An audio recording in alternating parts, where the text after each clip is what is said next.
ఓం గం గణపతయే నమః. ఓం శ్రీమాత్రే నమః. ఓం సరస్వత్యై నమో నమః. ఇప్పుడు మనం 11th మే 2026 ఆ రోజుని కుజుడు మేషరాశిలోకి వస్తున్నాడు. కుజుడు మేషరాశిలోకి రావడం వల్ల ఫలితాలు ఎలా ఉంటాయి? 12 భావాల వారి వరకు కూడా కుజుడు ఇచ్చే ఫలితాలు ఇప్పుడు మారుతున్నాడు. మీనరాశిలోంచి ఆయన కుజుడు మేషరాశిలోకి 11వ తారీఖున మారుతాడు. ఏ విధమైన ఫలితాలు ఇస్తాడో మనం ఇప్పుడు తెలుసుకుందాం. సింహరాశి వారికి అత్యంత రాజయోగకారకుడు, 4th హౌస్ లార్డ్, భాగ్యాధిపతి. భాగ్యస్థానంలో ఉండాలంటే గొప్ప అదృష్టవంతుడు పేరు. అంటే ఆయన 3rd భావాన్ని కూడా చూస్తున్నాడు కాబట్టి మీ తోబుట్టువులకి సేఫ్. మీ తోబుట్టువులకి మీరు సహాయ సహకారాలు అందిస్తారు. వాళ్ళ యొక్క సపోర్ట్ కూడా మీరు పొందుతారు. వారికి ధైర్యాన్ని నూరు పోస్తూ ఉంటారు. ధైర్యం అంటే ఏంటి అనేది నేర్పుతారు. అలాగే పనులందు పట్టుదలగా కలవారుగా మీరు ఉంటారు. శుభవార్తలు వింటూ ఉంటారు. ఈ కుజుడు మేషరాశిలో ఉన్నంతకాలం శుభవార్తలు వింటూ ఉంటారు. అంతేకాకుండా అధికమైన ప్రయాణాలు చేస్తూ ఉంటారు. షార్ట్ జర్నీస్ ఎక్కువైపోతూ ఉంటాయి. వాహన భాగ్యం ఉంటుంది. భూములు కొనుక్కుంటారు. తీర్థయాత్రలు కూడా చేస్తారు కుజుడు.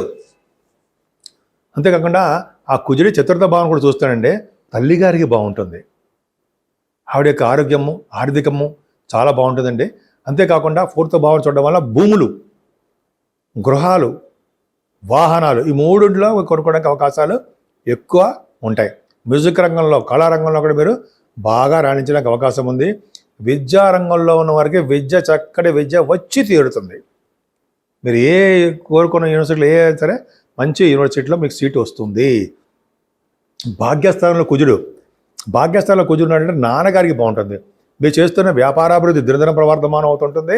అది కూడా రియల్ ఎస్టేట్ రంగం కానీ ఎలక్ట్రిసిటీ, ఎలక్ట్రానిక్స్ ఈ రంగాల్లో కుజుడు కార్యకర్తలు ఉన్న రంగాలన్నీ కూడా బాగా డెవలప్ అవుతాయండి.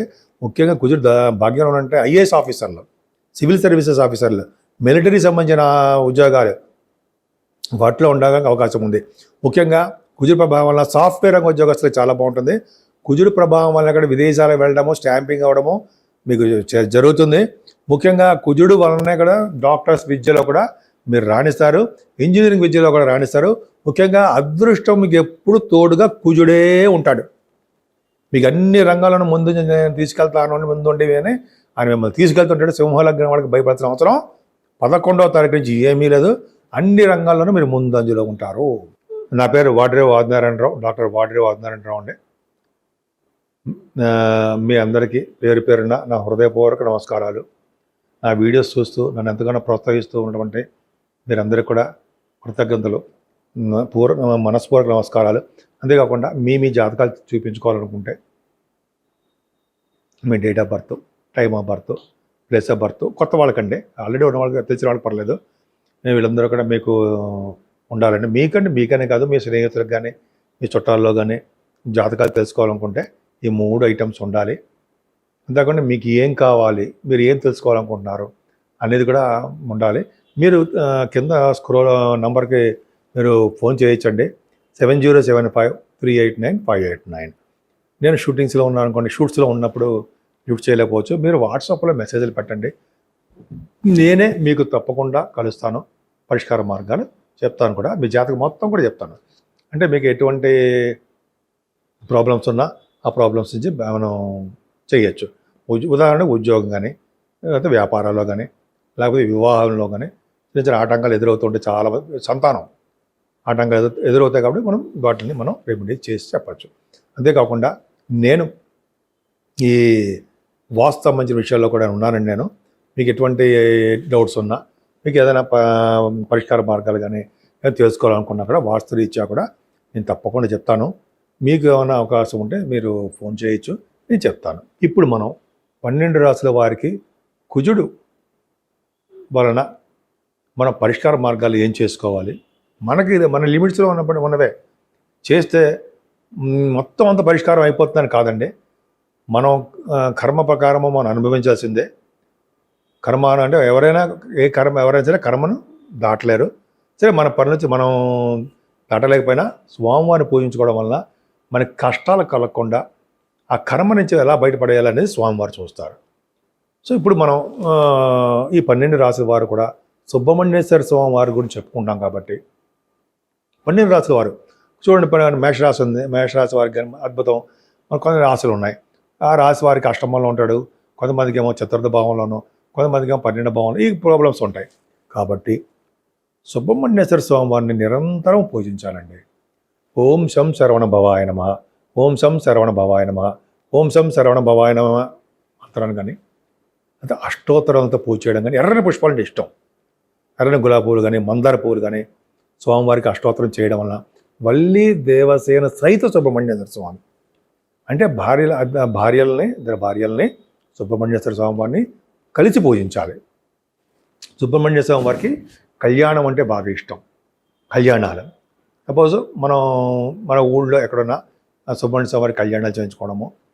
శ్రీశైలంలో కూడా భ్రమరామ అమ్మవారి యొక్క దేవాలయాల్లో శివుడికి పార్వతికి ఎలా చేస్తారు కళ్యాణాలు, సుబ్రహ్మణ్యేశ్వర స్వామి వారికి కూడా పూజలు కళ్యాణాలు కూడా చేస్తారు. అది చాలా పవర్ఫుల్. అంటే ఇలా చేయించుకోవడం వలన అద్భుతమైన ఫలితాలు ఉంటాయి. అంతేకాకుండా మనకి వీలుంటే చాలామందికి ఏంటంటే సౌత్లో 6 దేవాలయాలు ఉన్నాయి కదా, వాళ్ళని అని మనం అనుకుంటూ ఉంటాం. 6 పుణ్యక్షేత్రాలు. ఆ దర్శన భాగ్యం వలన కానీ, అదే మన ఇంటి దగ్గర మన ఊళ్ళోనే సుబ్రహ్మణ్యేశ్వర స్వామివారికి పూజ చేయడం వలన, అదే జంట పాములు ఉంటాయి, ఆ పాములకి పాలతో అభిషేకం చేయడము, పుట్టలో పాలు పోయడం వలన, మంగళవారం కానీ, షష్ఠి మంగళవారం కలిసి వచ్చిన రోజు కానీ ఇలా సుబ్రహ్మణ్య స్వామి వారికి పూజిస్తూ ఆ రోజు పొద్దున కూడా ఉపవాసం ఉండి రాత్రి భుజించినా పర్లేదు, లేకపోతే టిఫిన్ చేసినా పర్లేదు చేయడం వలన సుబ్రహ్మణ్యేశ్వర స్వామి వారి వలన వచ్చే దోషాలు అంటే కొన్ని రాశుల వారికి, అన్ని రాశుల వారికి చేస్తే అందరికీ మంచిదే, పరిహారం అవుతాయండి. ఇలా సుబ్రహ్మణ్య స్వామి ఏంటంటే సంతానం లేని వారికి సంతానం ప్రసాదిస్తాడు, వివాహం కాని వారికి వివాహం చేస్తూ ఉంటాడు, ఉద్యోగం లేని వారికి ఉద్యోగం భద్రత కలిగిస్తూ ఉంటాడు. భార్యాభర్తల యొక్క చూడండి ఎప్పుడు బాధపడుతూ ఉంటారు, కొట్టుకుని ఉంటారు, దూరం అయిపోతూ ఉంటారు. అలాగా వాళ్ళని కూడా కలిపేస్తూ ఉంటాడు. అలాగే ఉద్యోగాల్లో లేని వాడికి ఉద్యోగాల్లోనూ ఈ కార్యక్రమాలు అంటే ఈ సుబ్రహ్మణ్య పూజ చేయడం వల్ల, అంతేకాకుండా పొలిటికల్ రంగంలో వాళ్ళకు కూడా ప్రాబ్లమ్స్ ఉంటాయి కదా. మెయిన్ కారకుడు కుజుడు కూడా బాగుండాలి, కుజబలం కూడా ఉండాలి, అడ్మినిస్ట్రేషన్ కెపాసిటీ. సో ఇవన్నీ ఆయన కారకుడు కాబట్టి సుబ్రహ్మణ్యేశ్వర స్వామిని మనసారా పూజించాలి. నామగా కాకుండా పూజించడం వలన ఎప్పుడూ కూడా మన ఇంట్లోనే సుబ్రహ్మణ్య స్వామిని పూజించడము. మనకి ఇవన్నీ కుదరకపోయినా ఓం శం శరవణ భవాయ నమః, ఓం శం శరవణ భవాయ నమః, ఓం శం శరవణ భవాయ నమః అంటూ పూజలు చేయడం వల్ల కూడా మనం చాలా బాగా చేయొచ్చండి. ఫలితాలు కూడా బాగుంటాయి. ఎందుకంటే 12 రాశుల వాళ్ళు కూడా కుజుడి యొక్క ప్రభావం క్లచెస్లో ఉండిపోకూడదు. ఆయన చాలా మేషరాశిలో మంచి ఫలితాలు ఇస్తాడు, కొంతమంది చెడు ఫలితాలు ఇస్తుంటాడు. కాబట్టి మనకి సక్సెస్ అవ్వాలంటే సుబ్రహ్మణ్యేశ్వర స్వామి ఆరాధన ఎప్పుడూ కూడా శ్రేష్టమే.